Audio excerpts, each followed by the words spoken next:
Di masa ketika para dewa masih mendapati bumi, di sebuah hutan suci yang penuh kedamaian, hiduplah seorang gadis yang lembut dan suci hati, Sakuntala, putri dari Resi Agung Kanwa. Ia dibesarkan di tengah alam, di antara pepohonan, sungai jernih, dan kicau burung yang menjadi sahabatnya. Setiap pagi ia menyiram bunga, memberi makan rusa, dan berdoa di bawah cahaya matahari yang lembut. Hidupnya tenang, murni seperti embun yang jatuh di ujung daun. Namun hari itu, takdir menulis kisahnya sendiri. Dari kejauhan terdengar derap kuda dan suara tanduk perang. Raja Hastinapura, Dusmanta tengah berburu di hutan itu.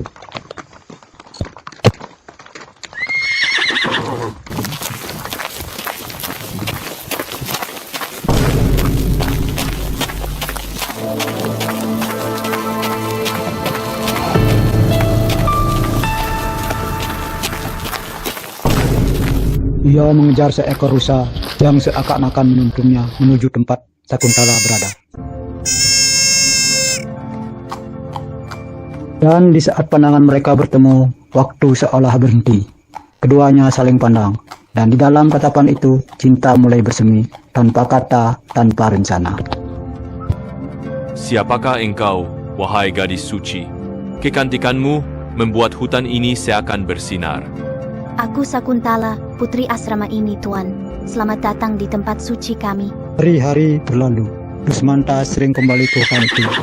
Bukan lagi untuk berburu, melainkan untuk melihat Sakuntala. Mereka berbincang tentang kehidupan, tentang para dewa, tentang hati. Sakuntala melihat kebijaksanaan dan kebaikan dalam diri sang raja. Dan Dusmanta melihat ketulusan yang tak pernah ia temukan di istananya. Pada suatu senja yang keemasan, di bawah langit merah jingga dan gemerisik daun, Raja Dusmanta menggenggam tangan Sakuntala.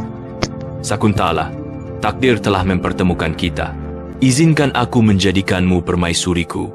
Bukan karena mahkota, tapi karena hatiku memilihmu. Wahai Sakuntala, seluruh kerajaanku akan menjadi milikmu.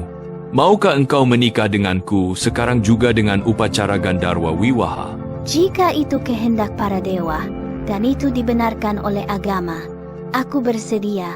Namun, dengarkanlah wahai pria utama keturunan bangsa Puru, ada syarat-syarat yang harus Paduka penuhi.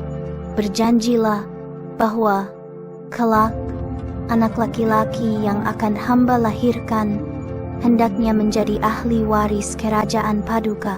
Oleh karena Resi Kanwa sedang pergi, maka mereka menikah secara Gandarwa Wiwaha. Pernikahan suci yang disatukan oleh cinta dan alam.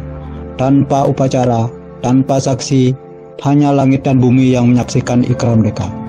Dusmanta memberikan cincin emas sebagai tanda janji. Akan kupenuhi semua janjiku, cincin ini, lambang cinta kita. Suatu saat nanti aku akan kembali menjemputmu ke istana. Dusmanta berulang-ulang berjanji pada Sakuntala bahwa ia akan mengirim utusan untuk menjemputnya. Kemudian sang raja kembali ke kerajaannya, meninggalkan Sakuntala yang kini hidup dalam rindu. Hari-hari dalam penantian, Sakuntala duduk di tepi sungai, menatap cincin di jarinya, berharap sang raja segera datang. Namun suatu hari, ketika pikirannya larut dalam bayangan cinta, datanglah seorang tamu suci, Resi Durwasa, seorang pertapa sakti yang dikenal pemarah. Hai putri, engkau telah mengabaikan kehadiranku sebagai seorang tamu suci. Dengarkanlah kutukanku yang jatuh atasmu, kelak orang yang kau rindukan akan Suara melupakanmu. Sakuntala bergetar. Ia memohon ampun dengan berlinang air mata. Maafkanlah aku, wahai Resi yang agung.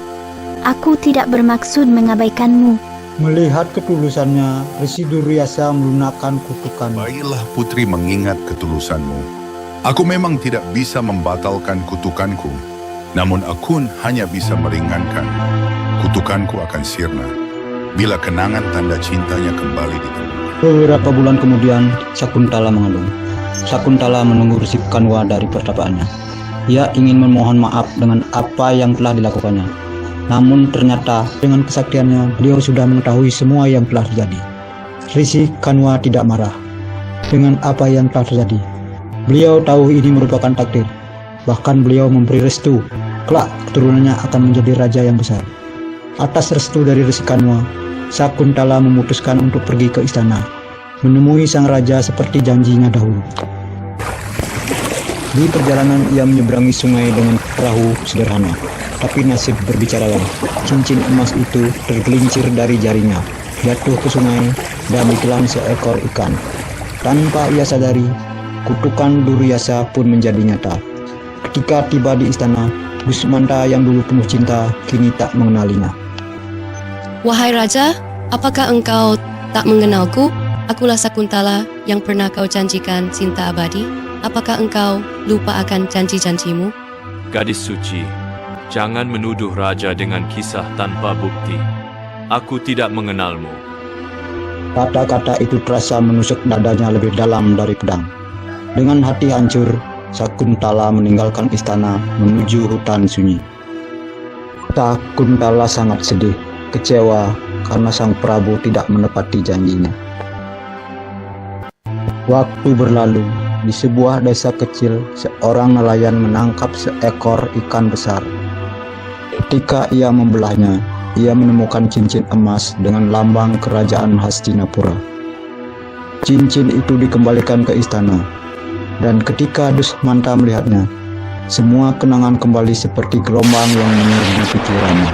Kenangan yang pernah dialami ketika di hutan. Oh, Sakuntala, dosa apa hingga aku melupakanmu? Hatiku buta oleh kutukan dan kesombongan. Air mata jatuh di tangannya. Ia sadar, cinta sejatinya telah ia sakiti. Tanpa menunggu lama, Dusmanta meninggalkan istana, menunggang kudanya menuju hutan, mencari cinta yang pernah hilang. Di hutan suci yang sama, Sakuntala kini hidup bersama putra kecilnya, Bharata. Anak itu gagah, cerdas, dan berani. Ia bermain dengan seekor singa kecil tanpa rasa takut. Saat itulah Dusmanta tiba. Ia melihat anak itu dan Anak hatinya ini, bergetar. wajahnya seperti cermin dari masa laluku. Sangat mirip dengan wajahku waktu kecil. Sakuntala muncul dari balik pepohonan. Wajahnya tenang, namun matanya menyimpan luka yang dalam. Sakuntala, maafkan aku. Kutukan membuatku lupa, tapi cintaku tak pernah mati. Paduka Raja, takdir memang menguji kita, tapi kini aku tahu, cinta sejati selalu menemukan jalannya kembali. Mereka saling berpelukan, dan air mata mereka bercampur dalam sinar matahari senja. Putra kecil mereka tertawa, seakan seluruh alam ikut bersyukur. Dusmanta membawa Sakuntala dan Bharata kembali ke istana Hastinapura. Kerajaan bersukacita, dan sang raja menebus kesalahannya dengan cinta dan kebajikan. Bharata tumbuh menjadi raja agung yang kelak menurunkan bangsa besar. Bharatawarsha, negeri yang dinamai dari namanya. Cinta Dusmanta dan Sakuntala menjadi legenda. Sebuah kisah tentang cinta yang terlupakan, namun tak pernah hilang. Tentang kutukan, tentang penyesalan, dan penemuan kembali makna cinta sejati kasih. Karena cinta sejati bukan tentang waktu ada jarak, melainkan tentang hati yang selalu ingat, bahkan saat dunia melupakan.